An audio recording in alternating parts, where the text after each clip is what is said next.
KTT Y20 akan berlangsung pada tanggal 17 hingga 24 Juli 2022 mendatang di Jakarta dan Bandung. Dan ini mendorong representasi suara pemuda lewat rekomendasi kebijakan yang dihasilkan dalam konferensi tersebut.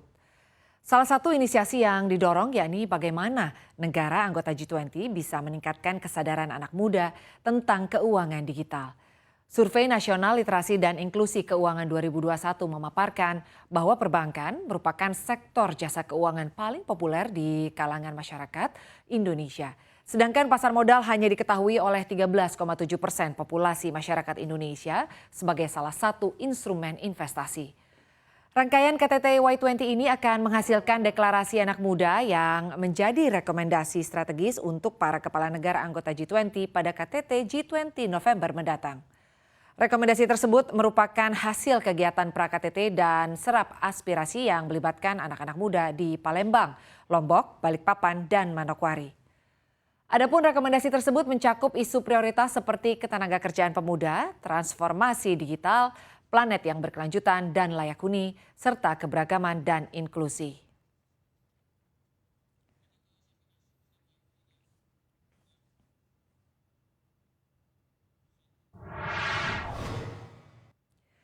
KTT Y20 digelar generasi muda G20 untuk membahas isu-isu global dari working group hingga menghasilkan komunikasi untuk direkomendasikan kepada para pemimpin G20. Lantas bagaimana update terkini terkait perhelatan KTT Y20 di Jakarta? Sudah ada jurnalis CNBC Indonesia Syafinas Nahyar dan juru kamera Rian Ihwan. Ya, Syafinas, silakan dengan laporan Anda selengkapnya.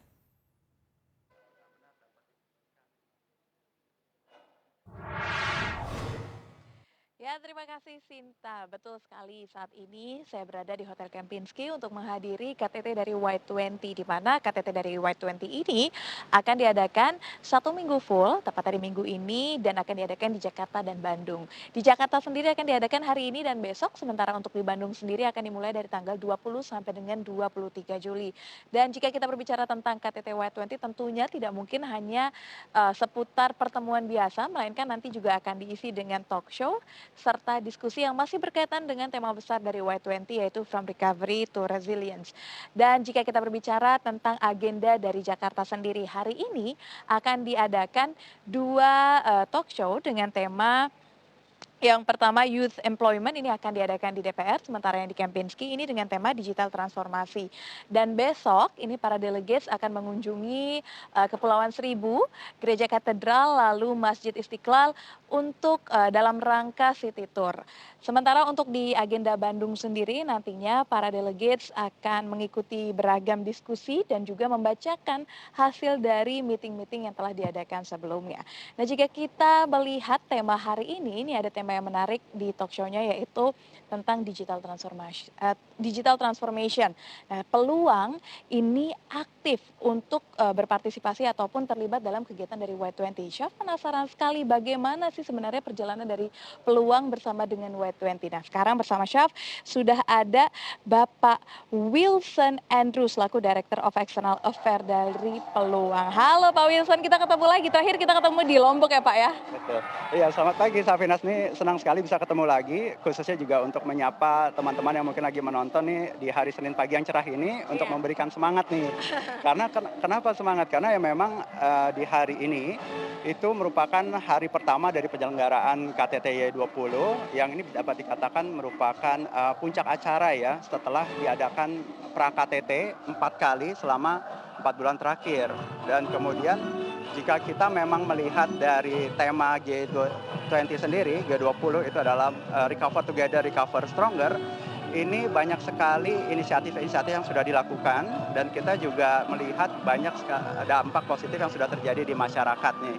Nah, ini banyak kabar baik soalnya. Jadi karena kita saja ini sudah melewati pertengahan tahun 2022, yang artinya tidak terasa kita sudah selama 2,5 tahun hidup berdampingan dengan COVID-19, ya kan, setelah pandemi. Nah, tidak disadari juga bahwa selama pandemi pun perekonomian ini kita lihat berangsur-angsur semakin pulih gitu ya, kegiatan ekonomi semakin membaik.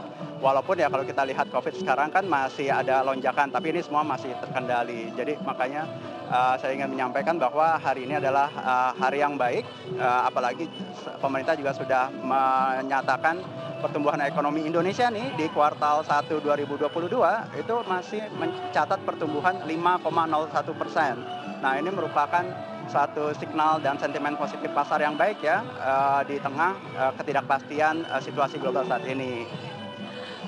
Pak Wilson, kita tahu ya kalau Y20 ini merupakan salah satu side event dari G20 yang melibatkan lebih banyak lagi anak muda. Bagaimana Pak Wilson melihat momentum Y20 ini? Ya, jadi kami melihat ini satu momentum yang baik sekali karena kalau kita pikir-pikir ya, presidensi Indonesia di G20 ini itu dapat dikatakan satu kali dalam 20 tahun, paling cepat gitu ya. Jadi ini sangat isu yang forum yang strategis, apalagi kita melihat di KTT Y20-nya yaitu kepemudaan. Karena pemuda ini kan dapat dikatakan mencakup hampir setengah dari populasi di dunia nih. Nah, ini saya juga senang sekali bisa share bahwa Ibu Puan Maharani, Ketua DPR Republik Indonesia kemarin juga berkesempatan nih untuk hadir dan menyampaikan kepada delegasi Y20 yang berasal dari seluruh negara Y20 bahwa ya dengan lebih dari setengah populasi dunia ini merupakan generasi muda ya di bawah umur 30 tahun bahkan, ini merupakan suatu kekuatan yang besar. Namun dia juga menyampaikan masih ada ketidakterwakilan suara pemuda di dalam forum-forum internasional. Oleh karenanya beliau juga berpesan disinilah pentingnya pemberdayaan, kemudian pelibatan dan juga penguatan bagi generasi muda karena ini memang kunci untuk menuju pemulihan ekonomi dan juga akselerasi ekonomi global. Nah, oleh karenanya kami pun melihat ini merupakan momen yang penting, momen yang bisa kita sama-sama rayakan juga gitu di tengah presidensi Indonesia di G20. Akselerasi ekonomi nasional ini tidak mungkin bisa berjalan dengan baik ya, Pak Wilson, tanpa adanya transformasi digital. Nah, bagaimana Anda melihat hal ini jika dikaitkan dengan inovasi teknologi di sektor keuangan di tanah air? Nah, ini transformasi digital terus terang ini merupakan salah satu isu prioritas, tidak hanya di G20, Y20, ataupun di engagement groups lainnya ya. Nah, kami juga di Peluang melihat ini suatu isu yang memang sangat penting bagi kita karena kita sebagai salah satu bagian dari ekosistem ekonomi digital di Indonesia. Dan baru-baru ini juga Presiden Jokowi juga memiliki pesan nih gitu bahwa beliau mengatakan inisiatif-inisiatif di keuangan digital ini memang harus didorong oleh penguatan karakter agar bisa berubah, berani, dan juga berkreasi untuk hal-hal baru. Nah, hal-hal ini yang bisa memotivasi kami gitu ya, masyarakat secara keseluruhan khususnya pemuda untuk bisa menjadi pemain penting di dalam ekonomi digital Indonesia nih dan juga menjadi pemain utama di dalam pasar global. Nah, oleh karenanya kami melihat transformasi digital ini penting, namun ada banyak tantangan juga, Saf, bahwa kita melihat literasi digital ini masih belum diimbangi oleh tingkat literasi keuangan yang mumpuni. Karena saat ini kalau kita bercontoh di Indonesia, tingkat literasi keuangan itu masih belum mencapai 40%. Nah, ini kan merupakan suatu kesempatan yang harus kita ambil nih. Kenapa? Karena dengan peningkatan literasi keuangan yang baik, ini artinya apa? Artinya masyarakat juga memiliki pemahaman dan juga keterampilan bagaimana bisa mengelola keuangan mereka dengan baik dan pastinya nanti secara garis besar akan memberikan dampak positif juga terhadap kesejahteraan rakyat. Nah, ini masih berkaitan tentang literasi keuangan nih. Lantas apa yang telah dilakukan Peluang atau komitmen apa yang Peluang miliki dalam rangka meratakan literasi keuangan di tanah air? Ya, jadi kembali lagi karena kita melihat ini suatu isu yang sangat penting, kami memang memiliki komitmen untuk terus mendukung upaya-upaya peningkatan literasi keuangan, tentunya dengan banyak program-program edukasi ya. Nah, ini juga kami terus lakukan, tidak bisa sendiri tapi juga bersama banyak pihak. Nah, ini contoh aja nih, Sap. Apa tuh? Kita kan lagi di tengah bulan nih, kalau kita cek-cek dompet mungkin mulai menipis. Udah mulai boncos ya? Betul, cek rekening malu gitu kan. Jadi tapi jangan sedih karena memang generasi muda ini kita lihat banyak sekali dia kreasi-kreasi yang tetap bisa meningkatkan penghasilan tambahan misalnya. Nah, tapi konsepnya begini sebelum kita bicara penghasilan tambahan deh, ini teman-teman mau ingetin juga nih, sudah memulai kebiasaan baik nggak nih dalam contohnya gemar menabung gitu kan. Jadi konsep-konsep sederhana ini yang memang kita bawa ke dalam program-program edukasi kita, ya ini melalui konten-konten media sosial, webinar, event, yang juga diharapkan dapat terus menumbuhkan tidak hanya awareness tapi juga minat masyarakat berinvestasi. Nah, ini juga kabar gembira lagi nih, jadi banyak ya kabar gembira hari Banyak ini. ya kabar gembiranya ya. Kabar gembiranya karena sasaran utama dari program-program edukasi ini memang mau nggak mau harus generasi muda gitu kan. Oleh karenanya kita juga bekerja sama nih, berperan aktif juga dalam forum-forum Y20, bagaimana mereka bisa merekomendasikan kebijakan.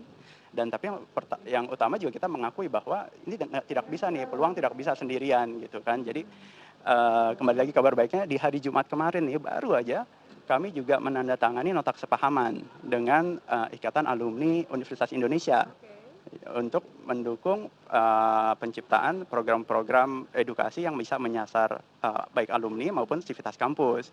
Nah, kemudian di hari Sabtunya nih bekerjasama dengan CNBC Indonesia juga untuk mengadakan kelas cuan. Nah, itu kemarin dihadiri oleh beberapa public figure ya yang juga menceritakan pengalaman mereka bagaimana mengelola keuangan, seperti ada Aura Kasih, kemudian juga Christian Sugiono, kemudian juga ada Mas Safir Senduk, dan juga ada perwakilan dari pemerintah nih, dari Bapepti, yang beliau juga menyampaikan bagaimana pertumbuhan aset-aset digital nih untuk investasi seperti emas digital dan juga aset kripto yang lagi berkembang di masyarakat. Iya, berarti memang banyak ya kegiatan yang dilakukan ya. Lantas apa yang menjadi harapannya nih dari hasil diskusi yang telah dilakukan oleh Y20 sejauh ini? Ya, kembali lagi kita melihat demografi ya bahwa hampir dari mungkin sekarang udah 190 juta penduduk di Indonesia ya kita melihat ke skala nasional 40%-nya itu dapat dikatakan kaum milenial dan zilenial. Jadi kita melihat oke demografinya masyarakat kaum generasi muda, kemudian programnya tadi kita coba sesuaikan dengan yang lebih membumi gitu ya misalnya tadi prinsip-prinsip gemar menabung misalnya dan kemudian kita juga hubungkan dengan bagaimana masyarakat nanti bisa mendapatkan lebih banyak edukasi melalui program-program yang ada di Y20 seperti itu. Jadi yang terakhir mungkin yang ingin saya sampaikan bahwa generasi muda ini memang sangat cepat dia untuk memiliki daya nalar ya untuk mengetahui teknologi dan juga cepat mengadopsi teknologi.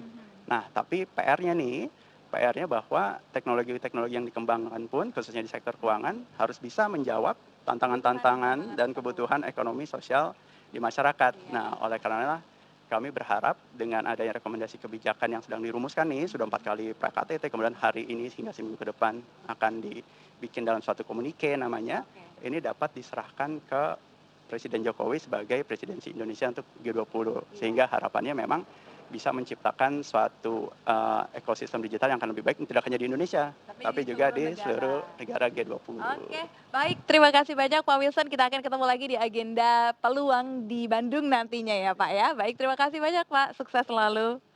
Nah, itu dia tadi pemirsa bahwa harapannya adalah ingin hasil-hasil diskusi ini nantinya akan dibawa ke Pak Presiden Joko Widodo untuk jadi satu regulasi yang bisa diaplikasikan di Indonesia maupun di seluruh negara yang terlibat dalam G20 ini.